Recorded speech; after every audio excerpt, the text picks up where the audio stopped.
Hi there, welcome back. My name is Laura and I'm with Drugs to Treasures. I'm an estate sale liquidator, and what that means is I work with families directly, realtors, estate attorneys, when after somebody passes away and the family goes through a home and takes the things that they want to keep, and then whatever's left over they hire someone like myself, and then I am responsible for selling the remaining items, and that's in the form of an estate sale. So that's what I do.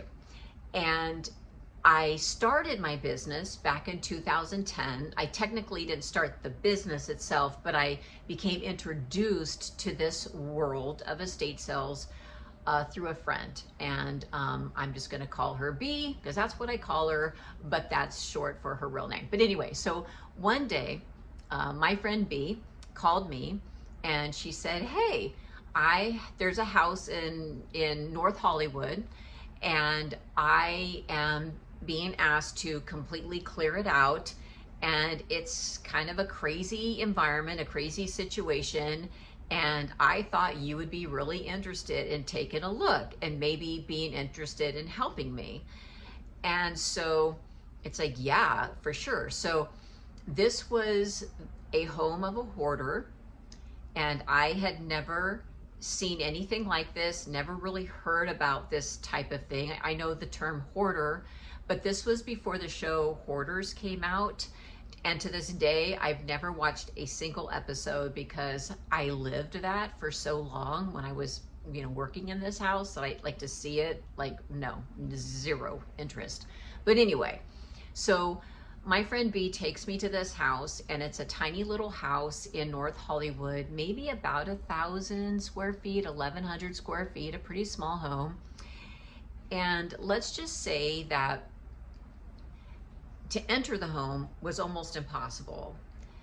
The house was packed, floor to ceiling, and I am not exaggerating when I say that. Floor to ceiling. The only way in was like you had to open the door, and the door could only open like what, about this wide, and we had to like literally squeeze in. There was one pathway through the house, that is it. So, and there was someone that had been living in the house up until we arrived. So it wasn't like somebody passed away and then we were asked to go inside. Someone literally lived there up until maybe days before we got there. This gentleman was in his 80s, and he had like a caregiver, quote unquote caregiver, who would show up and bring him food, and he would bring him food by like putting it in a bag at the door, something like that. I don't think this gentleman went inside the house. I don't know if he was welcome to go inside the house, but it was kind of an arrangement where the caregiver would show up with food, and then the gentleman who lived there would retrieve it.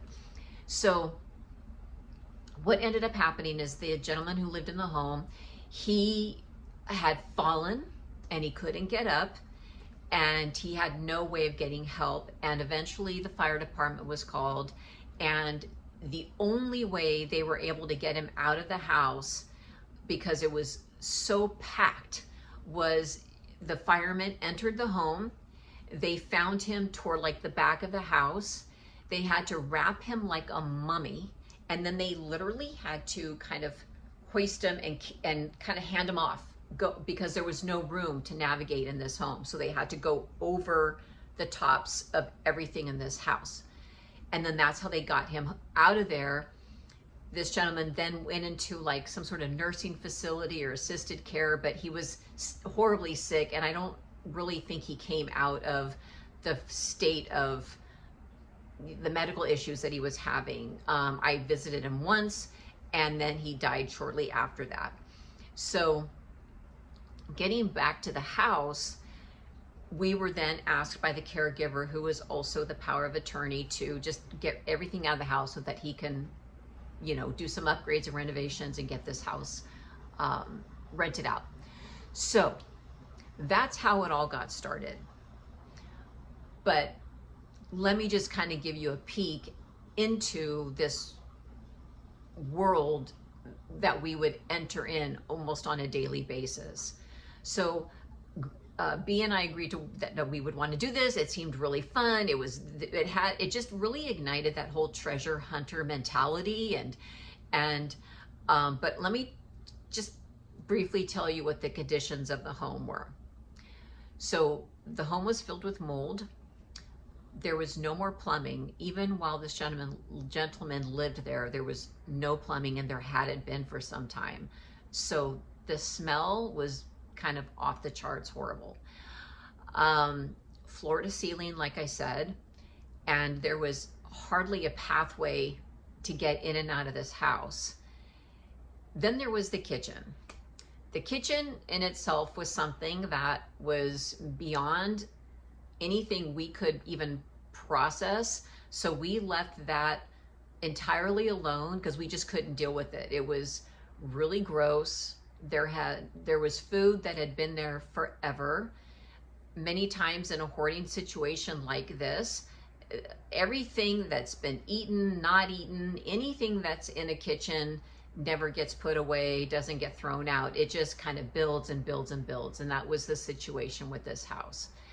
So it was also a home that wasn't tended to outside. So the garden, the landscape, all of that was all overgrown. And there were so many feral cats all over this property. So there was a lot going on, and it was a lot to process. And for someone like myself, I had never even been exposed to this world of estate sales or digging through attics and closets and homes and looking for buried treasure. None of that existed for me in my world. I think that's why I was so interested in it, because it was more of who I am as a person, to where like anything goes. So having been in the financial world and the corporate world prior to that, there's a certain amount of, you have to be polished. You have to present yourself in a way that you appear to be, a credible person, have a little bit of sophistication and all of those types of things. In this world, the world of estate sales and working with collectors and meeting people from all walks of life with varied interests, I got to be entirely who I am. I didn't have to put on any sort of front. I didn't have to present myself in any sort of professional manner. I just got to show up to this house wearing whatever the heck I wanted. And because I was working with this woman, B, who at the time we were friends because our kids all went to the same school and we knew each other on that level. But by us working together, it was next level friendship. And it's a bond that we both know and understand that is unbreakable, even though we hardly even communicate at this point, and not because of any sort of falling out. It's just because our lives were enmeshed together during this period of time. And then after that, we just, we still love each other dearly, and we are the only two that have had this unique experience, and we understand and trust the value of that bond during that time, because what we did together was something so unusual for the both of us, and it required us to figure things out as we go. And I can tell you, one of the most amazing things about our partnership during this time is that there was zero ego involved. And I've had other partnerships in business later that it's not for me. I don't need a partner. I find that with certain types of partnerships, there's ego involved, and someone wants to do it this way and someone wants to do it that way, and there just becomes conflict. But in this situation with B, whatever she did best, she did. And whatever I did best, I did. And we both just leaned on each other. We both were excited to show up every day. And I'm telling you, this house was gross. And I don't want to be disrespectful to people that have these types of issues, and especially elderly people that have lost so much or they have an illness. But I can tell you, inside this home, most people probably couldn't handle. But because of this bond that B and I formed, because of our own inquisitive mind and adventurous spirit. And just for me, it was an escape. I was in a really, really, really unhealthy marriage. And so any opportunity for me to get away from that situation and to be preoccupied with something like this, that was also a big draw for me. But we worked in this house, and I wish I don't have the pictures anymore. I wish I don't know where they went, but you couldn't see past almost anything except what was right in front of you. But here's what we found. We found generations of different types of furniture. So the gentleman who lived there was a gay man, and he was in his 80s. So imagine living a life where you are basically living a gay lifestyle with someone he was madly in love with. There was no question about that. We found letters and documents and photos of this gentleman and his partner in life, and they had lived together. And when you think about two people that live together for a minimum of 60 years and who don't throw anything away, and both of them were, you know, in cahoots with this hoarding mentality,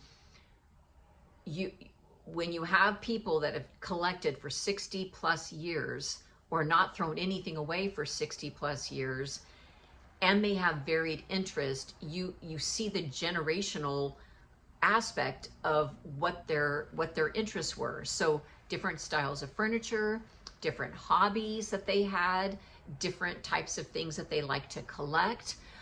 Whatever their professions were displayed, you know, with whatever they had in the house. Their interest for like the most amazing fabrics, that's a whole nother thing that blew my mind. But anyway, what I have come to say in terms of my business now, and when I'm talking about it, is that I often tell people what it's like for me, and that is I get to meet people after they've passed away. And I meet them through their things. I meet them through how they traveled. I meet them based on the relationships that they had with their families. I get to see how they lived, how they dressed, what they liked, what they didn't like, how they expressed themselves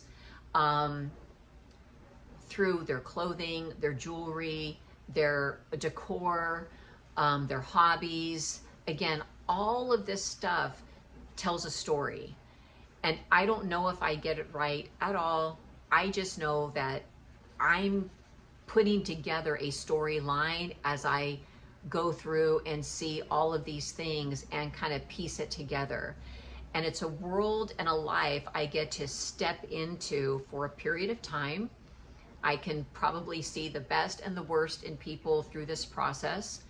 And then when I'm all done, I'm done.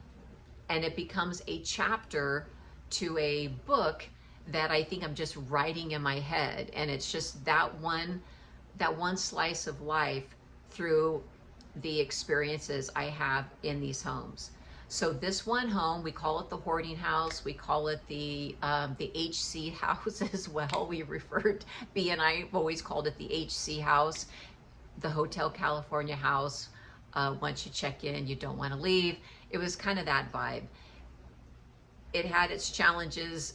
I mean, it was really gross for many, many reasons. And, you know, I can elaborate on that, but that is how I got my start in this business. It ignited a passion that I didn't feel in another business that I really liked, but I wasn't passionate about it. And this experience introduced passion into my heart and into my soul in this kind of level of, you know, a profession. And to be honest, I would have, and I did, I practically did this job for free, but this is the kind of thing that I think people talk about. It's like, would you do it for free? And I absolutely would. I mean, now it's a business, so I have to make money, but I'm just saying it's that type of passion that I feel in this line of work. And, but anyway, that's how I got started. So what I would like to do, what I'm hoping to do with this community that I would like to build on YouTube is I want to, and I've always wanted to do this, share the stories of these people based on the things that I come across and by being in their home. It is very personal, it's very intimate, and obviously there's things I can share or I can elaborate on in different ways, in ways that maybe a lot of people wouldn't even know. But what I've seen mostly, and I've never seen an estate sale person talk about their business in a more personal way where they're talking about the experience of being in a home.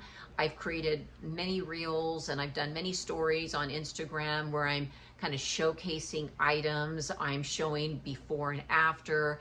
I'm addressing or answering questions that some people have as it relates to an estate sale itself. But what I don't have the opportunity to do very often, because it's such a private experience and I work pretty much alone, is what it's like to go into somebody's home and to have their lives revealed to me in ways that I just want to share. And it's, again, just to emphasize this, I'm not trying to expose people's vulnerabilities in any kind of way. I just want to share some of the things that are very moving to me. The number one question that I get asked almost every single time somebody finds out about what I do is they want to know what's the strangest thing I've ever come across. That's literally the question. So I've got a few of those things. Have I found a dead body? No. So we'll just get that one out of the way, but I've come close. Anyway, so what I want to do is I want to build a community of people that are interested in this line of work and they want to know kind of the behind the scenes part of this type of work. I want to answer questions that people have about, what it's like to go into a home. What's that first step inside a home like? How does it evolve into becoming an estate sale? Who are the buyers? Who are the collectors? All of these things, to me, I think they're fascinating. And I'm assuming that because I have this interest, that other people would have this interest and would want to know more. So that's the community that I would like to build. The people that are interested on a deeper level and have questions or comments or have their own experiences. And so that's where we're going to leave this little video. So please subscribe and comment and do whatever the things are if this is something of interest to you, because I really, really feel excited about this type of community coming together and it evolving and being its own, or having its own voice. Because again, I haven't seen this kind of conversation on social media channels yet. And I certainly don't mind being the first voice from somebody who is inside the home. I have the distinct privilege of meeting people after they've passed away. And I would like to share that with a larger audience. Thank you so much. My name is Laura. My business is Trunks to Treasures. And I really, really look forward to talking with you more and hearing from you more and answering any questions you have.